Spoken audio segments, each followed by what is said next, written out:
Women have the power to transform this world. We can end crime and violence if we all agree to do one thing: share. Let's share our wisdom, share our time, share our talents, share our finances, but most of all, let's share our love. This is the female solution. Hello, I'm Chinta Strausberg, producer and host of On the Case, and I have three special guests today. And the first is Cook County Commissioner Tara Stamps from the 1st District, and Devorah Crable. She's president of Know Your Power Vote, and Freddie Derosiers, and she is also with Chicago Votes. Welcome to On the Case. Thank you. Thank you. And we're going to be talking about the proposal, this proposed bill that was begun by Dr. Joanne Roberts, who could not make it tonight. She worked really hard to get this bill introduced to the House, and of course, it was Representative Kimberly Duplay is the one who pushed it through the House. It passed. It is now in the Senate, and it was introduced by Senator Robert Peters, so I'm grateful to the both of them. So, Commissioner, you were the one, too, who began with your activism to really get this thing going. Tell me, what was your role in this? Well, thank you for having me.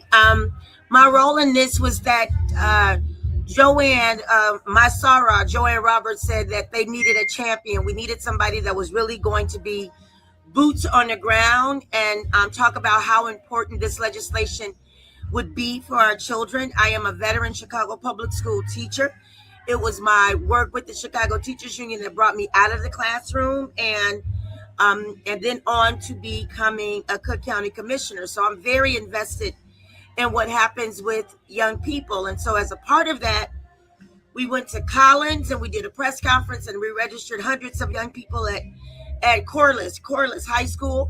That was first. And then we had an announcement on a morning show program, and that was another one. And then finally, most recently, we had a huge voter registration drive in the Proviso Township School District 209, where we all partnered, Know Your Power, Know Your Vote, me and Joanne Roberts and Latina Brady Pettis, who also passed the legislation for Teen Voter Registration Day, which is September 10th, and we were able to register over 300 young people.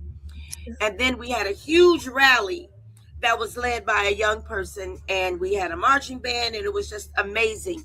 Since then, the bill has picked up so much steam, and as a part of our May Day activities at PUSH, May 1st, we will be having the young people to scan the QR code to continue their support of this critical legislation. And so where do you get the QR code? Well, Dr. Roberts and Devorah Crable have these cards, these QR codes. I'm sure that we can get them to you. I don't have it sitting in front of me right now, but there are QR codes, and you simply scan the QR code and it'll take you right to a document where you can add your name to a growing list of thousands of people who are saying we need this legislation passed now, that this legislation can revolutionize our engagement in youth voter turnout, that we can use this legislation in classrooms all across our great state of Illinois, this blue state that is holding the line on democracy in our country. And by having our young people graduate with both the diploma and their voter registration card, and increasing the engagement in high school can really, really turn the tide in what we're seeing happen in our electoral politics. And how important is it to have the youth come out and vote, in your opinion? It is the game changer. This is what I say to everyone. A couple things, actually. A, that our survival is at the intersection of the lived experience and resources of our elders and the innovation, curiosity, and courage of our young people. When you put those two things together, We can survive this. That's the first thing. The second thing is, as wonderful as I think I am, this administration that we're living under really ain't really checking for Black women in their 50s. However, they are firing them. Yes. But they want our children. This country is coming for our future. But they got to go through us to get it. So we are the vanguard to protect our young people. But in protecting them, we also got to arm them with the tools so they can have some say and some agency in their future. And that is their voting rights. As we very well know, this right was not given to us. This right was fought for us. And we've been able to walk into the inheritance of that fight. We are now charged with a similar fight. And we have to do it so that our children, American citizens and all, can be able to cash in on the promise of this country. But right now, as Dr. Martin Luther King said, the check that America has written is coming back insufficient funds. And so we must endow our young people with the understanding that they are the products of a currency that they have every right to cash in on in this country. That's beautiful. But, there's another fight, too, you brought to my mind about the draft that's coming up, mandating the draft of all men at a certain age. I think it was 18 to 25, come December 1st. And that's the Trump executive order. How do you feel about that? I feel horrible about it, but I don't understand how Black people didn't understand that was coming. What do you mean? I need us to pay attention to what this man is doing. And he's not doing it alone. So it's not Trump by himself. There is an agenda in this country, right? And this country has no problem getting itself into all kind of tears and traumas and fights and wars with other folk. And our babies pay the price for it. They pay the price for it in Vietnam. They paid the price for it in World War II. And they will pay the price for it if we don't fight against it right now. And so I am dead set against a draft, because they will not be drafting white children of privilege. They'll be able to dodge the draft like Trump did. But the children who will get drafted into this madness will be our babies. It will also be those brown babies who they want to act like is causing the problem. And what is so criminal to me in this country is the ignorance that we allow to just invade our everyday. And what do I mean by that? I mean that whenever this country has an issue, the wedge issue becomes immigration. They make immigration the monster under the bed, right? However, Indians are walking around like they don't fear ICE. Polish people that can't speak English don't fear ICE. Ukrainians, and there was 40,000 of them that came over with all rights and privileges when the 15,000 Venezuelans came over. They're not feeling threatened by ICE. The only people that are feeling threatened by ICE are Black immigrants from Haiti, from Ghana, from Africa, and Latino immigrants, Black and brown people. So European immigrants are not feeling the fear of this immigration that black folks are feeling. Immigrants from other countries that are Black are not feeling. And so this country keeps putting out these litmus tests to see how much they can do, how much they can get away with. And until we get real serious, we ain't serious enough. We ain't scared enough. We ain't angry enough. And I don't mean Black women when I say that, because we always do what we're supposed to do. And since the infancy of this country, Black women have been consistent. Since the infancy, the birth of this country, Black women have been consistent. Black women have told the line. And so, as much as there is a war against women in this country that white women seem to be oblivious to, there's most certainly a war on Black women in this country. And so we really do have to be in communication about how we protect ourselves as we get fired from our jobs, as our education gets threatened, as our work gets threatened, as our health care gets threatened, as maternal child care and our maternal health is threatened, and even as we get killed in our own homes by people who say they love us. So there is a war on Black women in this country, and we, the 92% of us, must be on the front line to protect each other and our children. What does that protection look like, Commissioner? What does that look like? What do we need to do? You know what that protection looks like, and this is what I remind, our people of. There was a time in this country when Black people built themselves up and didn't have public aid. They didn't have a grant. They didn't have a federal nothing.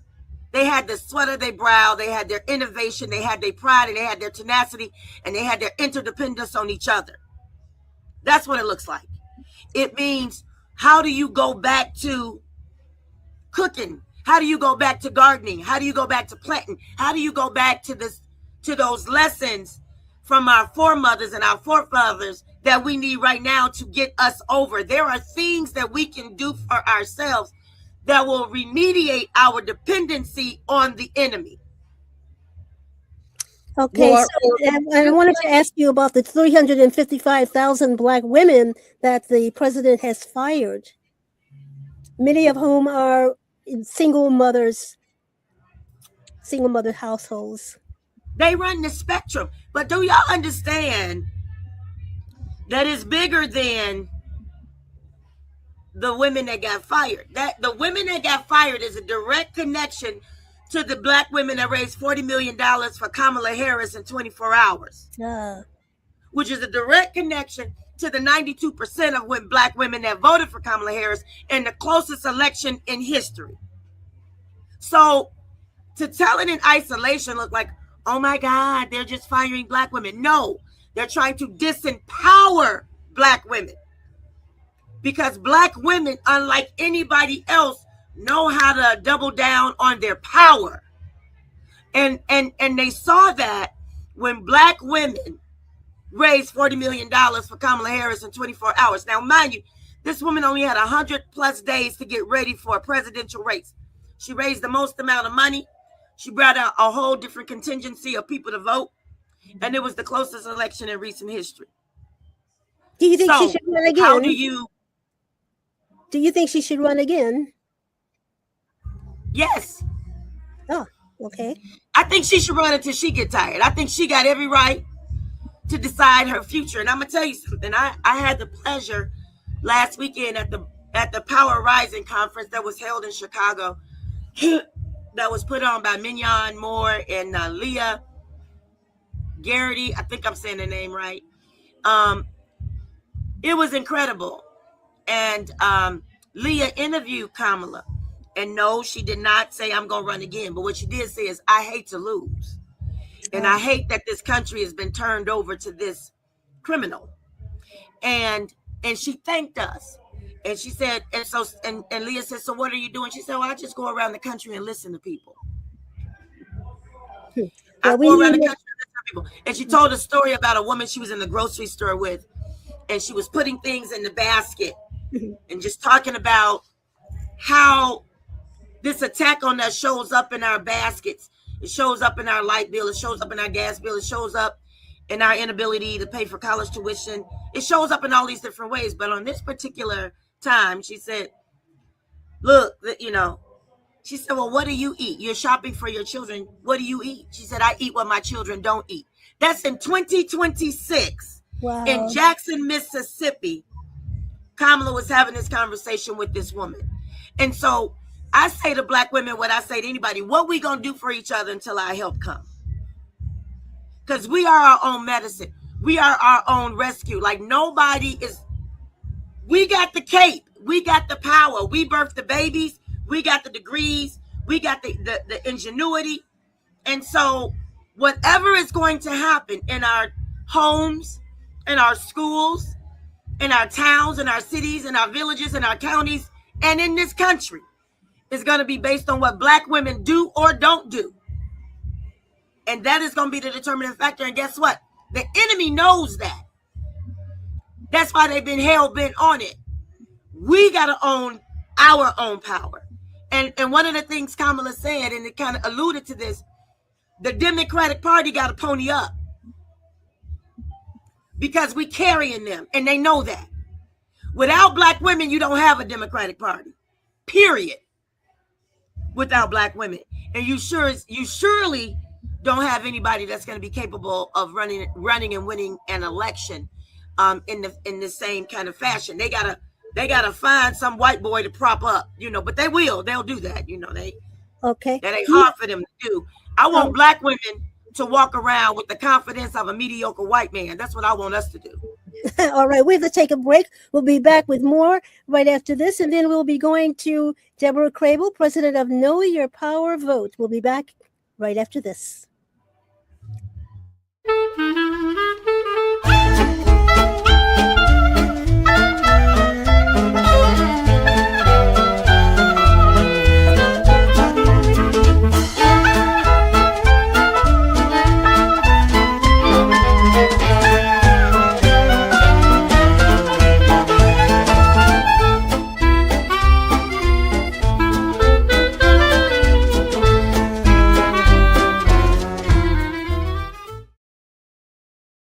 Peace and love. I'm Michelle Renee, host of Education Nation, live on the Female Solution Global Network every second and fourth Sunday from 12 p.m. to 1 p.m. The intention of Education Nation is to raise awareness about the literacy crisis and to offer information to combat the problem. The goal is to awaken an army of reading coaches and mentors. You will experience guests who are doing their part in the community to ensure youth in their circles are reading and thinking critically. I look forward to serving you in this capacity. Literacy is freedom, and Education Nation will offer information and strategies to help ensure our young people stay free. We are global transformers, changing the world from the way it is to the way it should be. We are one. Wherever we live on this earth, we are one human family. On behalf of our team of radio hosts, I'd like to extend a greeting to all the members of our family, whenever and wherever you may be listening around the world. To our family in China, Ni Hao. In India, Namaste. In Japan, Konnichiwa. In Korea, Annyeonghaseyo. In Russia, Здравствуйте. In Germany, Guten Tag. In Poland, Dzień dobry. In France, Bonjour. In Spain, Hola. In Italy, Ciao. In Egypt, Ahlan wa sahlan. In Ghana, Akwaba. In Nigeria, Peleo. In South Africa, Sawubona. In Senegal, Nangadef. In Kenya, Jambo. In Israel, Shalom. In Pakistan, Afghanistan, Palestine, and Saudi Arabia, Assalamu alaikum. Greetings, and may peace be upon you all. Join us live on the on-air radio network. Call 727-731-5192. We want to talk to you.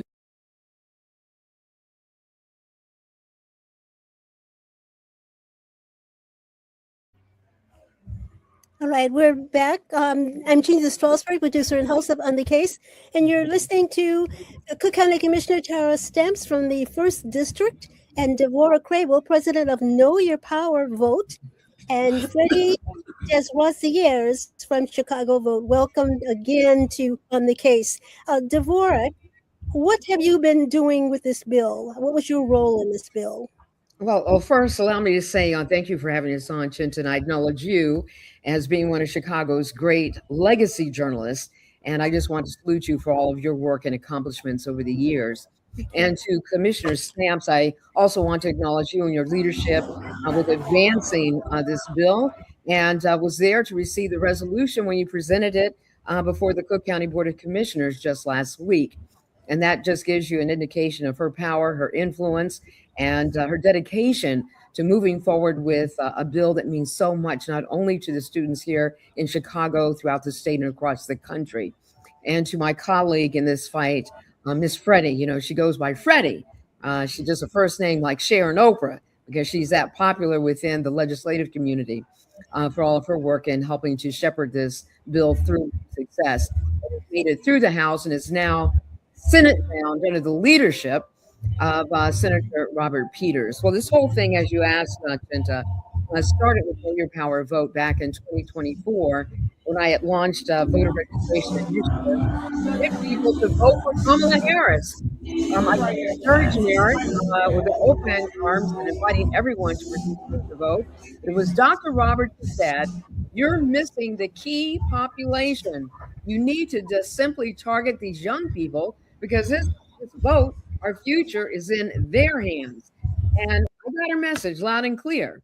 So as soon as the 2024 election was over, I promised to help her on to move this legislation. And I have to tell you, she has been a powerhouse in moving this legislation forward. It has been a most interesting, intriguing, educational, and inspiring journey. And I'm so glad that we're able to do this for the students here in Chicago and Illinois. Yes, thank you. And so we've been joined too by Freddie, and please correct me if I'm mispronouncing your name, Derosiers.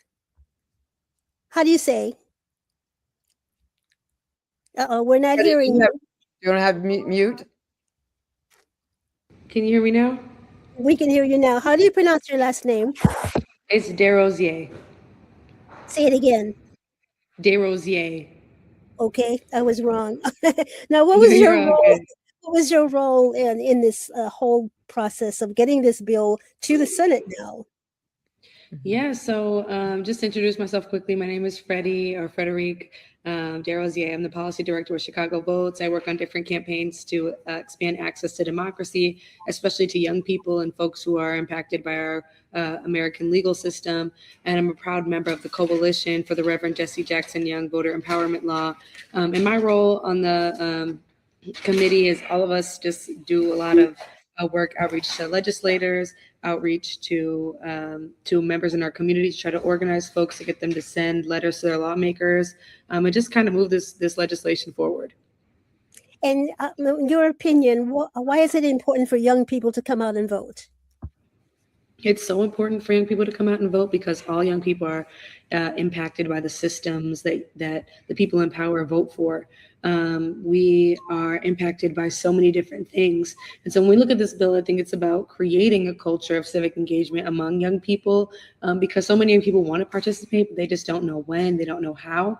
And so what this bill does is create an opportunity for high school students to register to vote in their schools. And that makes the process more accessible and just creates a space where young people can engage in where they already are. Schools are trusted sites where young people, where we can reach almost every young person. So this bill makes sure they're not just learning about democracy in theory, but also getting connected to it in a real and tangible way.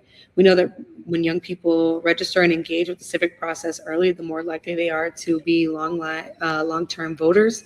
And so what this bill really is about is one, to honor the legacy of Reverend Jackson and to honor his dream of young people having a voter registration card in one hand and a high school diploma in the other. But it's also about strengthening our democracy from the ground up, and making sure that young people have the resources they need to engage and to answer those questions that they may have. Okay, I have gone into Black women and young Black men in particular, and some young Black women who are for Donald Trump. What do you say to them? And have you had that experience? I definitely have had that experience. And what I would normally say is just know your history. Know your history. It's easy to say these things if you're not aware of what our people fought for, when you don't really understand the past and what Donald Trump stands for. If you look him up in the past, you can see where he stood on issues where our people weren't concerned. And issues like the Central Park Five, how his family treated, Black and brown people, especially the poorest, and exploited their labor. I would say to really just get educated and really try to look at what are the things that directly affect you. And I know that sometimes when we talk to young people and we talk about these large systems, it can be kind of hard to understand, how does this affect you in your day-to-day life? But once people really do the research, you can see how the policies that Donald Trump is working on can sometimes be negatively impactful to our communities. Yes, Devorah, what do you tell people African Americans who are pushing for Donald Trump? And I'm telling you, I've run across a lot of them. Yes, and I have too. And interestingly, during the presidential election in 2024, I ran across people coast to coast who were in support of who lived under an authoritarian regime and were proud to vote for Donald Trump. I would suggest to you that there is a disconnect of people really understanding what our democracy means, what it represents, and how valuable it is to us, and what makes our form of governance different from any other government around the world, even any other democracy around the world. But do we really understand what it means when the citizens have a say in the matter? That through your ballot, that you are actually able to dictate what policies get implemented, how, when, why, and where. And it's when we usurp that authority and that possibility and just ferret it away that we leave ourselves suspect and vulnerable to what it is that we're experiencing now. In 2024, they talked about it being the most consequential election of our lifetime. Now we're living through the consequences of that decision or non-decision. Let's keep in mind that there were 80 million, I stand corrected, I found out last weekend at Bishop Barber's conference, there are 90 million registered voters who opted not to vote in 2024. Yes. So there is a tremendous disconnect between the people that are voting and those who are not voting, and understanding why their vote is important and why their vote matters and how it does make our democracy work. Our democracy works when the people work it. When we don't work it, we get people in office that want to turn it into an authoritarian government. Understand what that means. So the call to action now is for individuals who believe in a representative government, having a voice in what happens and occurs in our country, for you to stand up, to rise up, get registered to vote. You must be registered in order to even get into the game of politics. In order to cast a ballot, you have to be registered. Get registered and then vote. Make sure you vote. For the first time in this country, I think I hazard to say, Chinta, we have a unique opportunity to reframe our government the way that we desire it to be, create the America that we desire to create based on our voice out the ballot box. But you must be registered and you must vote on November the 3rd to make that happen. Absolutely. And Commissioner Stamps, are you still there? I am. Hold on. So, I want to commend you, first of all, for taking time to be on the case, even though you're at a prom for students. So I just love you for doing that. What do you think about, and have you run across African Americans who profess their love for this man, loyalty to this man? You know, my response to those people is this. Harriet freed 300 slaves, and she said she could have freed 300 more had they known they were slaves. I do not trifle in the ignorant. We don't have time. If they don't understand what's at stake, if they are okay with a pedophile who had 34 count felony, who has been bankrupt 6 times, who has not paid people their wages, who has done every dastardly thing you can do, and they still call him a good Christian and a good American, and they think that's okay. They too far gone for me to waste my oxygen dealing with that. That is why I have an emphasis on young people. I cannot trifle. There is too much at stake to spend time engaging in that conversation, and they want us to. They want us to stay distracted, and they want us to make us believe that those numbers are bigger than they are. And this is what I tell Black folks. You don't ever need everybody. Like, we need everybody. No, the hell we don't. You need the few that's serious. You don't need everybody. Stop thinking you need everybody. You think everybody participated in the damn civil rights movement? No, they did not. It was some Black people like, Y'all better get away from that old Malcolm. Y'all better get away from that Martin Luther. He is dangerous. We don't have time for that, y'all. And so I don't waste time with that. If you think, those are the same field niggas we've been talking about for years. They didn't go away. And that is the conditioning of oppression. That is the conditioning of colonization. Of course you're going to have people that love their slave master. Of course. All right. But do we spend the time and energy trying to retrain that? No, ma'am. No, ma'am. No, sir. So I don't entertain it because the fight that we have right now is too vital. The time is too critical. And the enemy is at the gate. And they want us to stay distracted. And so once you understand that is a part of the game, serious people ain't having that conversation. Mm-hmm. I only engage myself with serious people because I'm a serious woman. Mm-hmm. So I don't trifle with that. Mm-hmm. Okay, we're gonna have to take a break. We'll be back with more of On the Case right after. Okay, I think I'm gonna have to get out of here. Okay. It's been lovely, but it's getting louder. They're in the middle of a shift change, I believe. Yes. And the owner has been beyond considerate, but I think I've overstayed my welcome in their space. We thank you for your leadership. Thank you. Oh, thank you all. And to the point that Devorah made, thank you, Chinta. I remember your name being a household name with my mother, and my mother's been gone 30 years, August 28th of this year. Wow. And so thank you for being a legacy journalist and continuing to breathe life into our stories. And thank you, Freddie, for all of the work that you're doing to bring up the end of that boat, which is our young people. We gonna do it. Yes, we are. We gonna do it. And you gotta make them believe that they can win. When people know they can win, they have a different kind of fight. We gotta change the way we telling this story. And we gotta tell people we can win. We won before. And we're going to win again. If we weren't winning, they wouldn't bother us. Yes. Okay. You know anybody that bothers the losers? Don't forget to send the QR code. Yeah, well, the QR code is right behind me. It's right here. Okay. And if you can see that, and you can go to knowyourpowervote.us. Knowyourpowervote.us, because this election is all about us, and can use the acronym KYPvote.us.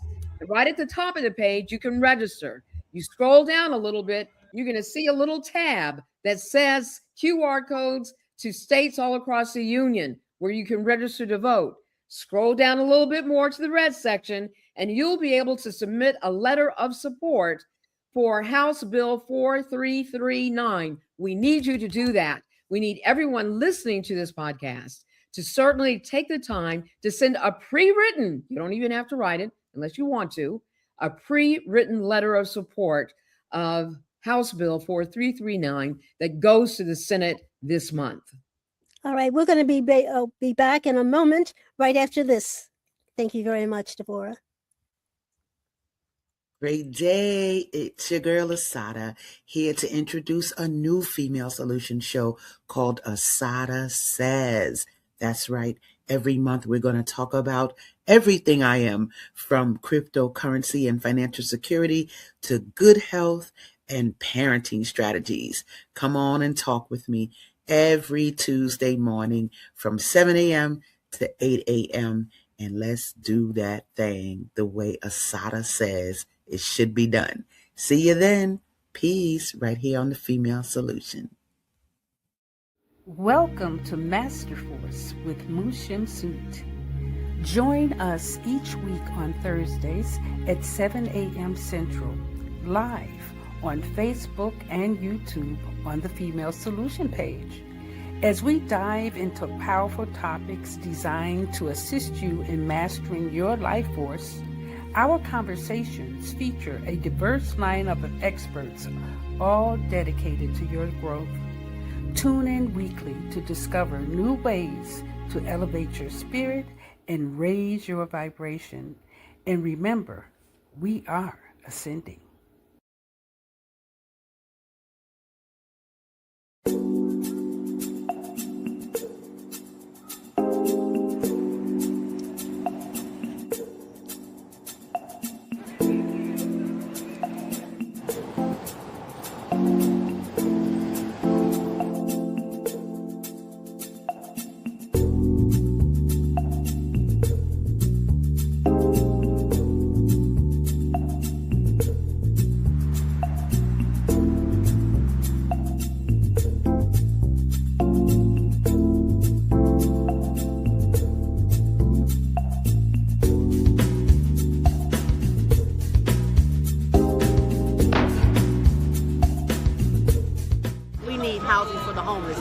my little brother, in which we're doing this documentary for, Douglas Robinson, Your Death Will Not Be in Vain.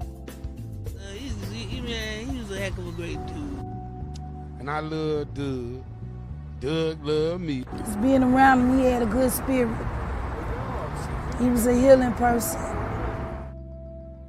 They are there. Get SROs back. When you give to the poor, should not be forced out of their neighborhoods when it goes through a period of transformation.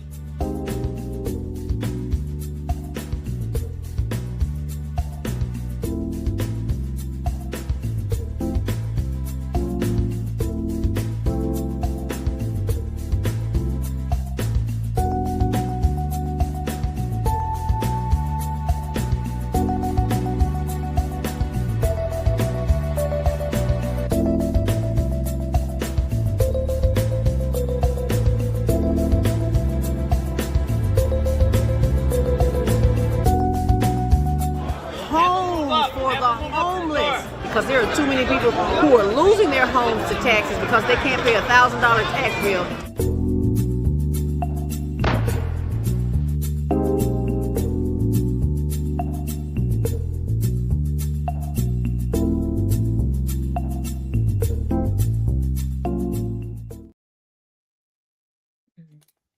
Okay, we're back. I'm Chinta Strausberg, producer and host of On the Case.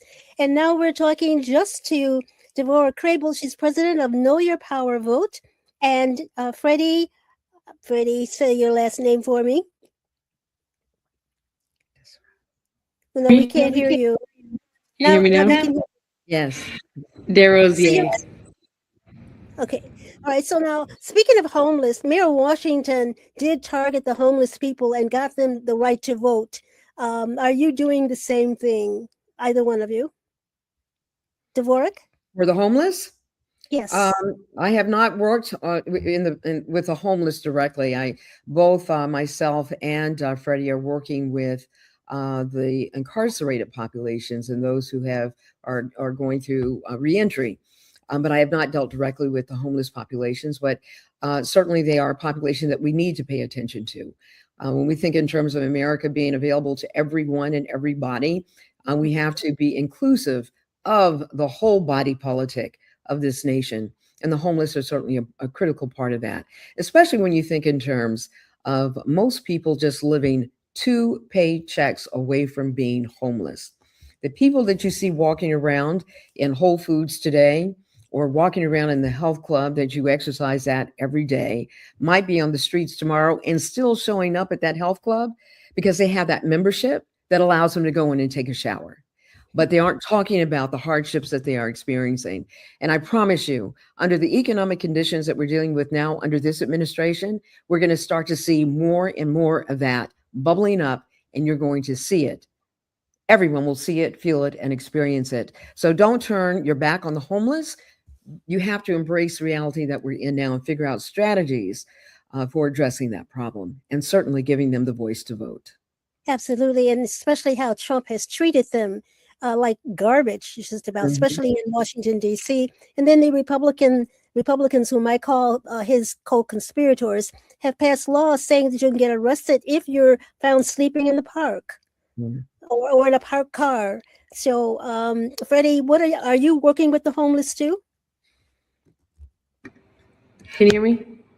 I can hear you. Are you working with the homeless? So we haven't directly focused on that work, but we are in coalition with the Chicago Coalition for the Homeless, who are doing really important advocacy work in that space. We know that housing is a huge issue, especially for young people when we're dealing, with housing instability impacts everything, including your ability to engage, civically. And so that's something that we see in our work, especially too with folks who are incarcerated and folks who are coming home. Access to stable housing is a huge barrier to reentry, and it's all connected. So if people don't have their basic needs met, it makes it that much harder for them to, plug into their communities and participating in democracy. Okay, and are you also working with the movie stars? Trump is good for bringing in, especially Black rappers and actresses, which is amazing. But are you trying to draw them into your campaign as well? Devorah? Go ahead, Devorah. Go ahead. Freddie? What I will say is that a lot of our focus is on regular, everyday people. They're the ones who show up They're the ones who are the closest to the issue and thus have the most expertise. I think there is a value to engaging people who have large platforms, celebrities. But right now, most of our focus has been regular folks. And I would have to say her, Chinta, and I think we can take a page out of the playbook of Harold Washington. Yes. And he certainly gave us the quintessential example of what civic engagement in action, where he really demonstrated the power of the people and what it is required in terms of not only registering and voting, but building coalitions and moving as a movement, as a unified force to achieve specific goals. And we saw that, and we learned that from Harold Washington. So we don't want people to think that, and it might be part of the problem of what we're living through now, thinking that the democracy and the democratic process is reserved for the few, the celebrities. And now we're watching the theater of politics now play out before our very eyes, who could ask for a higher price ticket. And certainly we are paying for it. But we want people to understand that the power of this country lies in the everyday people's hands, as Freddie has just shared. It's the common man, the common voice, the common action, the action of the common person that makes a difference in this democracy. So we're asking people to, reclaim your power, reclaim your strength. And inside of those stories, it's not about the big lofty stories of the who's who and the what's what, but it's the everyday story that makes a difference here. I just recently did a piece with the Harold Washington Legacy Committee, and we had Dick Simpson, the political scientist, well, and I was around during Harold Washington's era. And we also had Dilla, Sherman Dilla Thomas, who offered his political insights from the younger generation. It was a great conversation.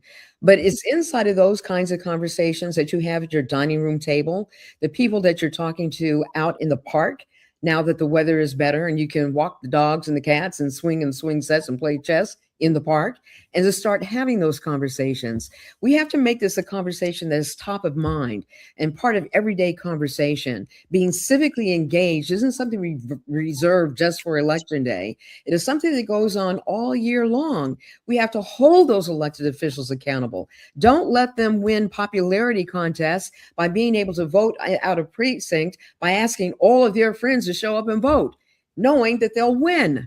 It's incumbent upon each and one of us as individual voters to say, I care enough. My voice does matter. My ballot does matter. I'm going to the polls. And guess what? I'm going to take my kids with me, even though they're not of voting age, so that they know what the process is. This is what we do as citizens who are responsible and are claiming responsibility for our place in this country that is known as agency. Having agency, having a voice, having a stakeholder interest in this nation. It's in your hand and it's in your ballot, which reflects as your voice. Se puede. Yes, we can. Yes, but I still want to know if you're going to bring in or draw in, at least do a commercial with Kamala Harris. Well, I think star power never hurts. It never hurts. But and can we not also acknowledge Reverend Jackson, right, Freddie? I am somebody, which is at the core of this bill that we're running through, that made it through the House and is now headed to the Senate. We want these young people to know that they are somebody. And Freddie just did, through Chicago Votes, this wonderful voter registration drive, where over 2 days, they registered over 1,000 students from all across the city. And they stood out there and shouted, I am somebody. So they get it. So now we got to make sure that there's a dividend, there's a payoff for them so that they can see how this works and that it will continue to work in their favor so long as they make it work. Freddie, you registered 1,000 people, your organization? When was this?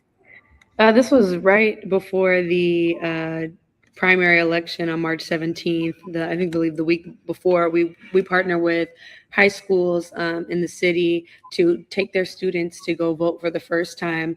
And we make sure they have the resources that they need to cast an informed ballot. We make sure they feel celebrated. And a lot of times when we talk to young people, they say, it's their first time voting. It kind of takes the pressure off because they're with their peers. They're doing it in a setting where they feel celebrated. And so that's our program called Parade to the Polls. And we've been running that program for over a decade now. And I really want to acknowledge Reverend Jackson, because before his death, he attended almost all of our large Parade to the Polls. He attended our one in 2024, the year before that. And so he was a huge supporter of young people getting out to the polls for his entire life. Even, as far as coming up to the most recent one, like I mentioned, in 2014. And I just really want to focus on his legacy because it's really the foundation of our work at Chicago Votes. He really pushed the idea that democracy should include everyone, especially those people who are considered the lowliest among us, the people who are in the margins. That includes young people, people who are incarcerated, people, immigrants, LGBTQ folks. He understood the value of every person being able to express their voice and their power at the ballot box. And so when we talk about this bill and we talk about the actions that we're doing at Chicago Votes, registering those thousands young people, or at least 1,000 young people to go vote for the first time, it builds upon his legacy of wanting people to become lifelong civic engagement, folks. And so just wanted to take a moment to acknowledge his legacy and his impact on the reason why we do the work we do. That's great. So now, do you think that the course civics should be restored in schools, and would that help in getting young people involved in politics and registering to vote, of course? Devorah? Absolutely. This bill does just that. Please appreciate and understand that civics is currently taught in schools. And what this bill will do, puts more fire under their heels to make sure that they're diligent in making sure that our young people are properly educated.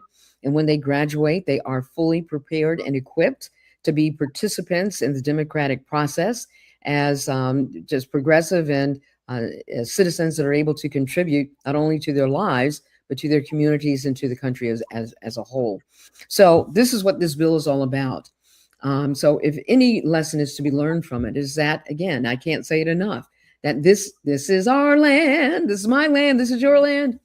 And together we're the ones that are the glue that make it all come together and make it happen as a democracy. And appreciate that this democracy, they call it the big experiment. It is evolving. This isn't the terminal point. It's organic. So it's always evolving. And so that's why we have amendments are able to shift and change. And I would suggest to you, and I've said this to the horror of some people, I think a constitutional convention is in the not too distant future, where we might have to reconsider this whole platform again, but still allowing people to have a voice and whatever that's going to look like and be like. So I want to know, when did they restore civics? Because they took it out before. Oh, they still have a very lively civics education division going out through, especially in Chicago. And you may have heard even the governor has year before, I think it was, he cleared time for students to leave school just so they can go and vote, got them 2 hours to go out and vote. So those individuals or those school systems that are being lax with it, maybe what you're referring to is it's not mandatory, but it's mandated, but not mandatory. That they will make it more mandatory and understand the significance and the importance of these young people understanding what it means to be civically engaged, to be empowered citizens. Mm-hmm. And I want to ask you too about this drafting business. December 1st, the men between, I think, the ages of 18 and 25 must be registered to vote. How do you feel about that? Freddie, you want to take and also, is it still legal to be a conscientious objector to the war? One of the listeners asked that. Well, Trump makes up his rules as we go, right? So it probably is illegal, okay, in Trump land. But certainly under your right to free speech, you can be an objector, a conscientious objector. I am appalled. I am appalled that we no longer have a Department of Defense. We have a Department of War. It just gives you, it's just a glaring light of the mindset of this administration. It's about crush, kill, and destroy, be it here at home, domestically, or abroad. So we have to be very, very careful about the choices that we make now and the decisions that we make on November the 3rd. It will be a critical difference. It will make the difference as to whether or not our young children, our boys, and they'll probably be the girls as well at some point, but certainly our young men going off to war. And as Commissioner Stamp said, 9 times out of 10, those individuals will be the Black and the brown young people of America going to fight for a country that has already marginalized them, has disenfranchised them, discriminates against them, and now they want you to fight for their right to have the privilege of being American while stepping on your toes and on your neck. So understand what is happening, as Commissioner Sam said, and we have to listen intently, and be bold in our action. And the boldest action that you can take that is legal is to go to the polls and vote. That's very true. Go ahead, Freddie. Probably have some insights because she works directly with these young people. What are they saying? Yeah, well, they say so many things. And I actually love this, connection and through line when we talk about something like the draft or selective service registration, because, young people are already expected to engage with the system in certain ways when they turn 18. So we're asking young people to take on, these kinds of responsibilities. So it only makes sense that we're fully making sure they're fully prepared and empowered to engage in democracy through things like voting. And so, that's what this work is really about, making civic participation accessible and consistent and like real for young people, knowing that things, just like we talked about selective service and people who support different politicians, these are the decisions that are directly affecting young people, right? The fact that they are, getting prepared to have to potentially go to war, that is a result of the people that we vote for directly. And so I know also somebody had a question about conscientious objectors. And I think Devorah hit the nail right on the head, especially that is technically supposed to be a right. We know this administration can do whatever they want based on those rules. And so people could technically apply for that status. And if approved, they could be assigned like an alternative for civilian service. But it really depends on, what the prerogative is of this administration. All right. And so Trump wants to get black soldiers now, but he also wants to erase our history. He erased my cousin's history file that was on the Department of Defense for 60 years, if not more than that. He was the first African American to have received the Medal of Honor during the Vietnam War. He spotted a live grenade on October 25th, 1965, grabbed it, put it on his stomach, allowing it to explode. No one will know that. The young people won't know that because he removed the file. How do you feel about Trump removing the files of African Americans from all federal websites because of DEI? Freddie? So, Chinta, you're going to make me cry. Freddie, you're going to have to take the lead. I'm an Army brat. My father served 2 terms in Vietnam, 2 terms in Korea. He was willing to put his life on the line for this country. And he had to return to face Jim Crow, racism, discrimination, returning to a society that he stood in the face of no agreement on any level. But yet he was still willing to put his life on the line for this country, as did that soldier. And I do remember that story. This is why we have to stand up, rise up, and vote to stop this madness. We must stop it, and it is our hands. It is our responsibility. It is within our capacity to stop this movement of hatred, of discrimination, of making a decision of who lives and who dies.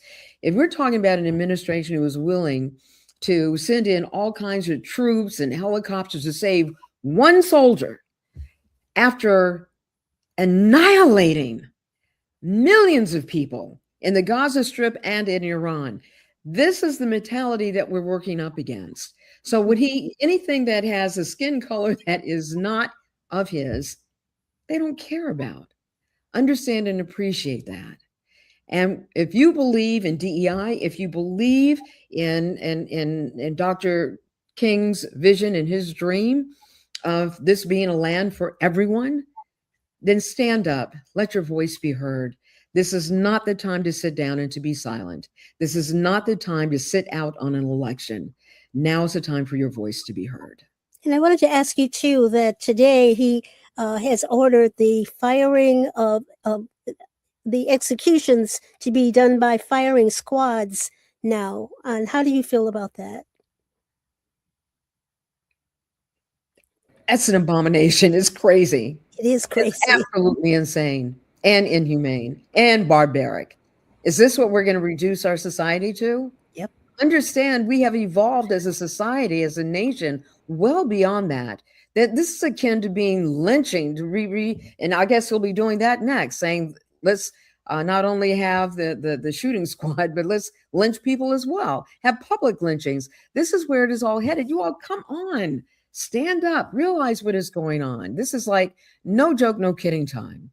And that it's just horrible that we have allowed this madness to continue for as long as it has. But again, the only way that we can reverse it is for us to stand up, to vote to change it.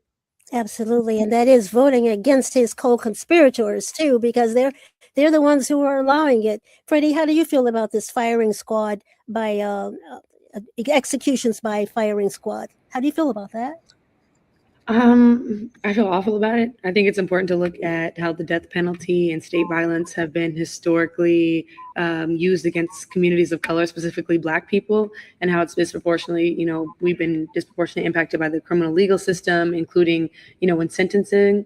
So I think there's a deep historical context here when we look at, this decision to say that, death by firing squad, and we look at the terror of lynching, are both part of a broader history in this country where Black communities have experienced, unequal treatment under the systems of punishment. And so, we have to talk about fairness, history, and whether the system is applied equitably, and we know that it's not. So when I think about this, I just think about how this is going to affect, the lowliest among us, people of color. And, we see how our country can treat people who aren't a part of our country when they are abroad. So just knowing that this is a use of state violence that we're actually sanctioning from the highest office, makes me feel disgusting. Yes. And the Southern Law Poverty Center, he's suing them, and it's because of what they said against him. So if you speak out against this president, he's going to sue you, including those in the media. Yeah. Devorah? Yeah, he shut down the media, and he will continue to do so. So we have to be careful. You have to be careful, Chinta. We all must be careful. I'm not afraid of him. Absolutely, I'm not afraid of that little man, that adjudicated rapist. I don't know how any woman in the world could vote for him or support him. Yeah. And as Commissioner Stamp said, it is women, Black women in particular, that will be the difference, and certainly have the power to make that difference. So I hope that the women heard her and will respond in kind. All right, so I want to thank both of you, Freddie, and I can't say your last name. I'm going to try myself. Derosiers. Derosiers. You got it. You're close enough. Okay, and Devorah, Crable, president of Know Your Power Vote, and Freddie, you are working with the Chicago Votes. I admire both of you for doing this. And if I can do anything to help, please call on me, all right? You've done a tremendous amount this evening, and we thank you for this opportunity, and look forward to continuing the conversations. Thank you so very much. We'll see you next Friday, 7 o'clock live. Thank you. Bye. Thanks for watching On the Case.